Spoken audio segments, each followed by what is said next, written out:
कि जिस तरीके से यहाँ पे माहौल है वो हम देखना चाह रहे हैं।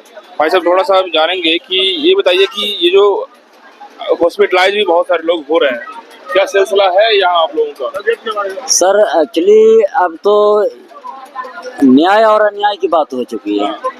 आप एक तरह न्याय और अन्याय की बात चल रही है जी, अब ये आप देखिए नौकरी देने की बात नहीं है। अब तो सर ये नौकरी तो फर्स्ट प्रायोरिटी था पहले, तो खत्म हो लेकिन गया। अब न्याय की भी बात हो गई। आप जहाँ देखिएगा जयसिंह सर 9 साल से एक जगह पे बैठे हुए हैं, जबकि वो कोई रूल नहीं है। आप उच्च अधिकारी हैं, आपको ये स्थानांतरण किया जाता है, आप परमानेंट हैं तो भी आपका सैलरी 8,000 है सर। एक संविदा कर्मी का आपके सैलरी में सोचिए, एक संविदा कर्मी 25 आदमी बहाली हो सकता है। तो क्या अब ये विद्रोह होगा? सर समय की मांग है, कोई समय जो मांगेगा वो तो करना पड़ेगा। समय की मांग है क्या मैडम? आपने भी सर्वेक्षण कर्मी है, बताइए कहाँ से हैं? हाँ, हम मोतिहारी जिला से हैं। मोतिहारी जिला से। अमीन है? अमीन है। अमीन है। हाँ जी। क्या ये मामला विद्रोह वाली हो जाएगी? आर पार की लड़ाई है, नौकरी की बात तो है ही, न्याय अन्याय की बात कह रहे हैं आपके साथी। देखिए, आर पार की लड़ाई तो कह नहीं सकते हैं, लेकिन ये हमारी हक की लड़ाई है। हक की लड़ाई है। हाँ जी। और आप लोग अपना हक समझते हैं बखूबी? बिल्कुल हाँ? बिल्कुल, हम लोग इंजीनियरिंग वगैरह करके आए हैं, डिग्री है हमारे पास।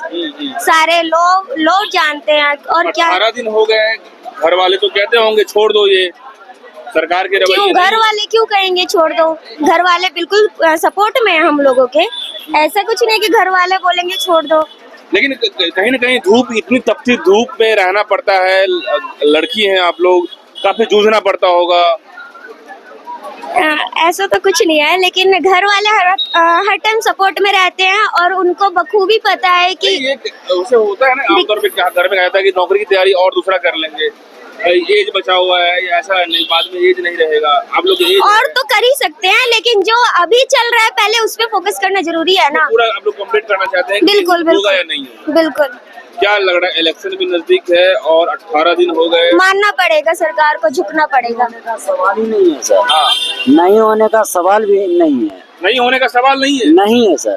देखिए कोर्ट में भी जाएंगे ना सर। सभी लोग देखिए तस्वीरों में, ये सभी लोग जो है क्या हालात है, मतलब कि इतनी गर्मी और इस तपती हुई धूप में 24 घंटा व्यतीत करना कितनी बड़ी चुनौतियां हैं इन सभी लोगों के लिए। ये दिन रात यहीं पड़े हुए हैं, ये हालात को दिखाइए।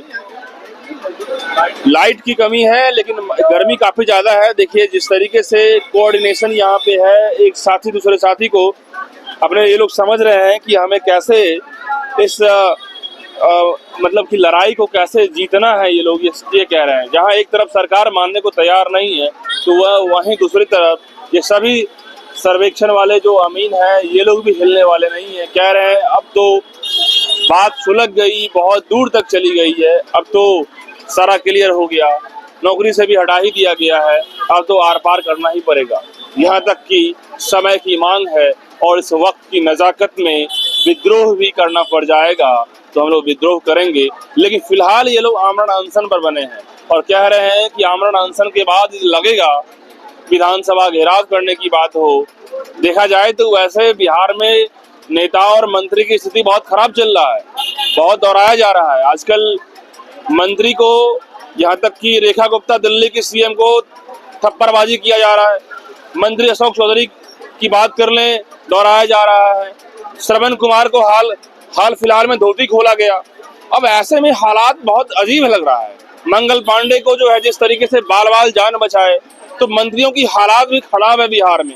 एनडीए सरकार का भी थोड़ा मामला अजीब लग रहा है, लॉ एंड ऑर्डर पे भी सवाल है। और ऐसे में ये सभी लोग जो है, सारे लोग नौकरी की मांग में 18 दिन बिता रहे हैं, 18 दिन से बने हुए हैं। इस तपती हुई धूप में सब लोग बने हुए हैं और ये कह रहे हैं कि हमारी एकजुटता को भंग करने वाले ये चीफ सेक्रेटरी जय सिंह कुछ नहीं कर पाएंगे। अब जय सिंह पे सवाल है, जय सिंह 9 साल से कैसे इस भूमि राजस्व में है, इनकी जांच किया जाए। कई लोग कह रहे हैं कि जांच का आंच अब जय सिंह पर ही है। क्या जय सिंह अपनी बात को सफाई देंगे? अब देखिए सवाल है कि जय सिंह प्रेस कॉन्फ्रेंस करना चाहिए, इनके भी मुद्दे को लेना चाहिए पत्रकारों से भी बातचीत करनी चाहिए जय सिंह को। 18 दिन हो गया, अब ऐसे में यदि जवाब नहीं देंगे तो भाई साहब ये लोकतंत्र है, मामला सुलझेगा और सुलझेगा तो बहुत आंधी बन सकती है, क्योंकि सबकी बातें लोकतंत्र में चुनाव जब आ रहा है 2025 का, तो नीतीश कुमार तो थोड़ा सा अपने आप को समझेंगे कि मुझे अब क्या करना है, क्योंकि जहां एक तरफ लगातार एक से एक सौगात दे रहे हैं, एक से एक बिजली फ्री, ये फ्री वो फ्री, अब तो 10,000 महीने की बात कर रहे हैं, महिलाओं को 10,000 रुपये रोजगार देंगे।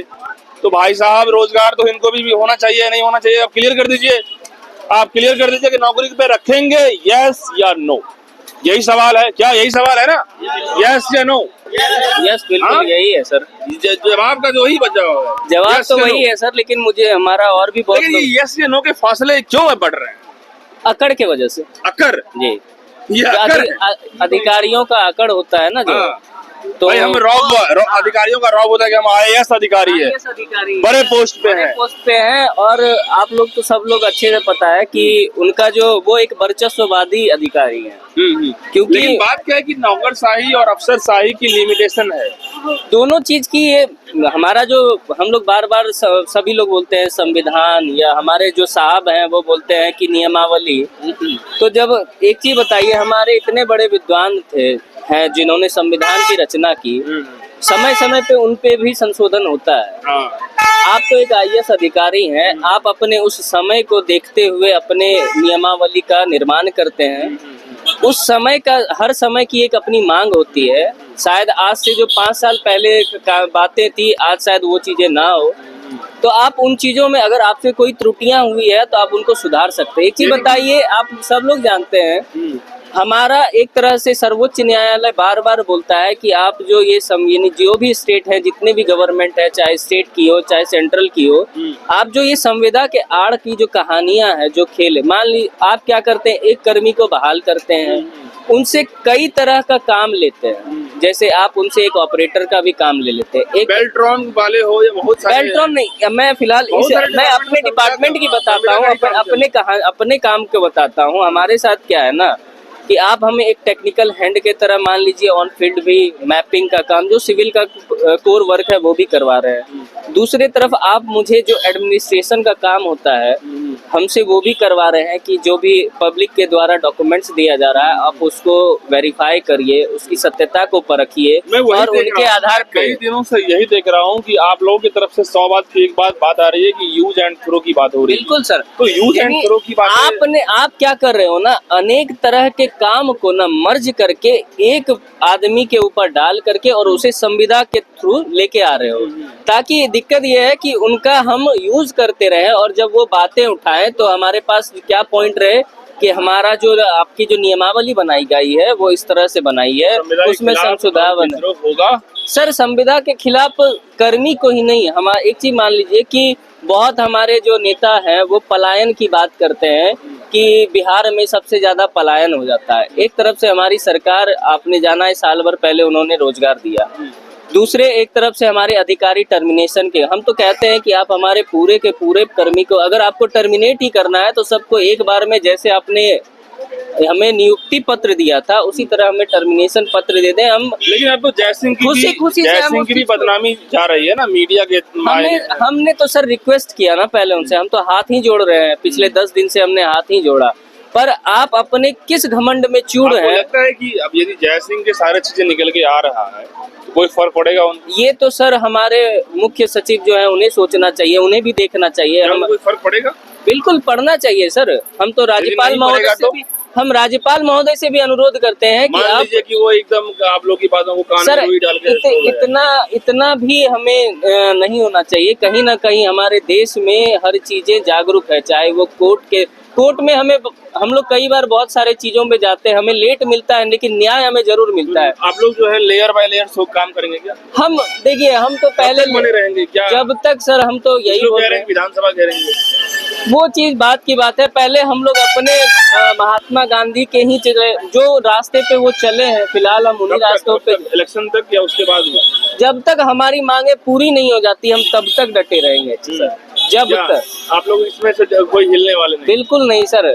अब ये हालात देखिए आपके तमाम आप जो इनमें से सर हमारे अच्छा 2 की तो हालत बहुत ज्यादा ही गंभीर हो ये चुकी, लोग तो पानी पी रहे हैं, खा रहे हैं, कुछ कर रहे हैं। कुछ नहीं सर, आप अगर चाहें तो 24 यहाँ घंटे पे जो देख सकते है नर्स वर्स आ रहे हैं चेक हाँ, करने। वो 2 यानी 4 कोई घंटे 5 medical team आ घंटे रही है? मेडिकल टीम बगल में है, वो आ आती रही रहती है, वो चेक करते रहते हैं। हाँ। कल भी एक हमारे दोस्त का थोड़ा तबीयत खराब हो गया था, तो उनको एडमिट करवाया गया। हाँ। 4 लोग ऐसे में हो चुके जिसमें 2 की सीरियस हालत हो चुकी तो थी। जो वही लोग भेजे हैं मेडिकल टीम हॉस्पिटल जी नहीं, ये हम लोग खुद, ये यहाँ पे जो हॉस्पिटल है हमारे विभाग की तरफ से कुछ नहीं है। हम खुद अगर कोई बीमार पड़ता है ना, आप लोग हम भेज रहे हैं? खुद ही उठाते हैं, खुद ही लेके जाते हैं, चाहे एम्बुलेंस करना हो, चाहे पीएमसीएच में हो, कहीं पे भी हो, हम लोग खुद से ही कर रहे यदि हैं। नहीं उठाएंगे तो जान भी जा सकती है। सर वो हमारे भाई है, हमारे लिए है, हमारा भी वो काम है। विभाग तो अंधी और बहरी है फिलहाल ना, उन्हें कोई फर्क नहीं।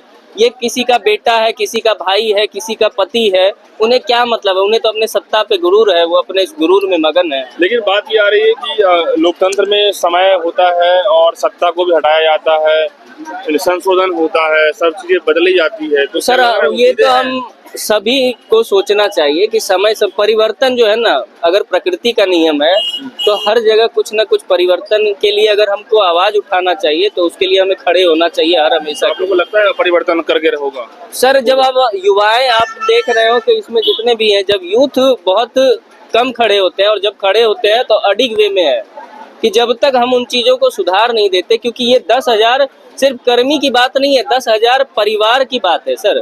हर एक इंसान के साथ 5-5, 10-10 परिवार है।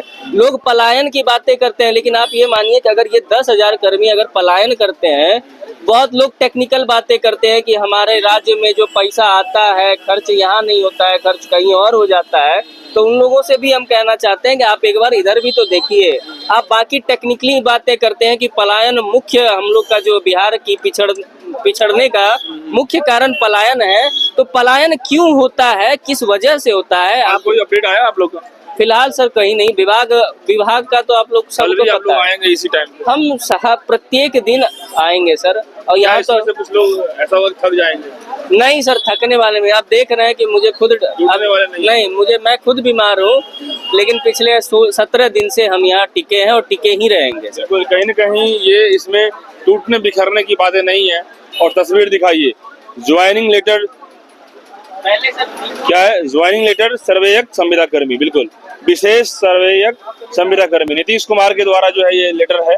और ये तस्वीर हर जगह लगा हुआ है और इनकी हालात को देखने के बाद लगेगा कि ये लोग जो है कोई शौक से ये हालात में नहीं है। इनके पीछे कहानी है। कहानी ये है कि 18 दिन से ये लोग जो है सरकार से उम्मीद लगाए हुए हैं। शांतिपूर्ण आंदोलन जो होना चाहिए गर्दनी बाग धरना पर स्थल से चल रहा है, लेकिन सरकार का सीधे बातें आ रही है कि आप लोग को 3 तारीख तक एक नया टाइम दिया गया है कि 3 तारीख तक और समय देते हैं।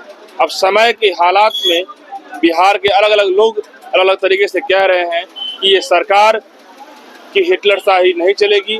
कई लोग कह रहे हैं कि ये जो सिस्टम है, सिस्टम को बदलना पड़ेगा। कई लोग कह रहे हैं कि चुनाव नजदीक आ रहा है, कब तक ये मनमानी चलेगी। और कई लोग ये कह रहे हैं कि सरकार को ही उखाड़ के फेंक दो। अब ऐसे में आप लोग क्या सोचते हैं, कमेंट बॉक्स में बताइए। धन्यवाद।